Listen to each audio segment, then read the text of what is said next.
Lenovo's new premium mid-range is here, and in this video, let's take a quick look at it.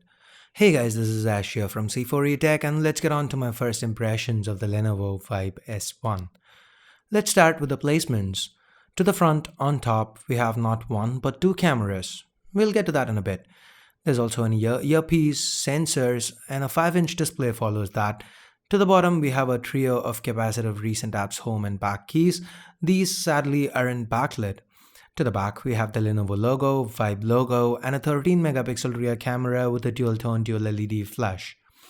At the bottom, we have the primary microphone, speaker, and a micro USB port.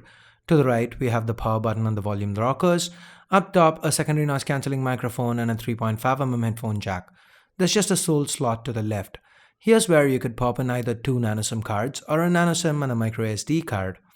So let's go ahead, turn the Vibe S1 on, and while it boots, let's talk specs. The S1 is powered by the Mediatek MT6752 chip. Now that's 8 Cortex A53 cores clocked at 1.7 GHz each, coupled with a Mali T760 GPU and 3 GB of RAM. This phone also has 32 GB of internal storage, and that can be further expanded via microSD. Additionally, it also has support for USB OTG. The Vibe S1 seems to be a finely built phone. We have metal to the sides, Gorilla Glass 3 to the front and back. It's worth noting that the glass to the back curves subtly. Add to it the fact that it's just 7.8mm thick and weighs in at about 130 grams. The Vibe S1, while a little slippery, does feel quite compact and easy to use single-handed. Now, the Vibe S1's compact form factor can largely be attributed to two things. One, the use of a 5-inch display. This is a full HD IPS LCD display that gives it a pixel density of 441 pixels per inch. Quite sharp, decent colors, and only time will tell if Lenovo's annoying software issues with auto brightness will pop up here. The second reason is the fact that the phone sports a relatively small 2500 mAh battery, and how much Lenovo can get out of this battery is going to be very important.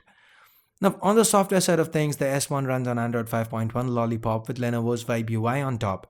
This is the regular pre-Vibe P1 Vibe UI, meaning there is no app drawer. You don't even get an option to choose one. There is a lot of bloat included, but most seem to be uninstallable. Lenovo's regulars like the Themes app, Sync It and Share It do make a return, and in the limited time that I spent with the Vibe S1, it did feel responsive. Anyway, I will be testing the software out more and discussing it in my full review, and hopefully by then Lenovo's added the option to enable an app drawer. Now, the USP of this phone is the camera, but not the rear camera. The rear camera is decent. It's a 13-megapixel camera with a bare-bones UI. The camera seems fast enough, and here I even have a few sample shots for you. But the USP, the unique selling point of the Vibe S1, is its dual front-facing cameras. Picture the HTC One M8, but to the front. Lenovo is actually going with a higher resolution 8-megapixel front camera with a secondary depth sensor. So you get to do things like add a bokeh, crop yourself out of a picture, and so on. I've been playing with it for a while, and it seems to work quite well. At a price of 15,999 rupees here in India, the Vibe S1 does seem to be a good offering from Lenovo. I will continue testing it before coming out of the full review.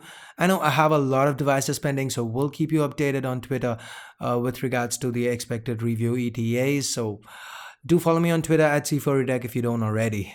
If you do want to pick a Vibe S1 up, I'll leave direct links in the description below. Do use them if you want to help the channel out.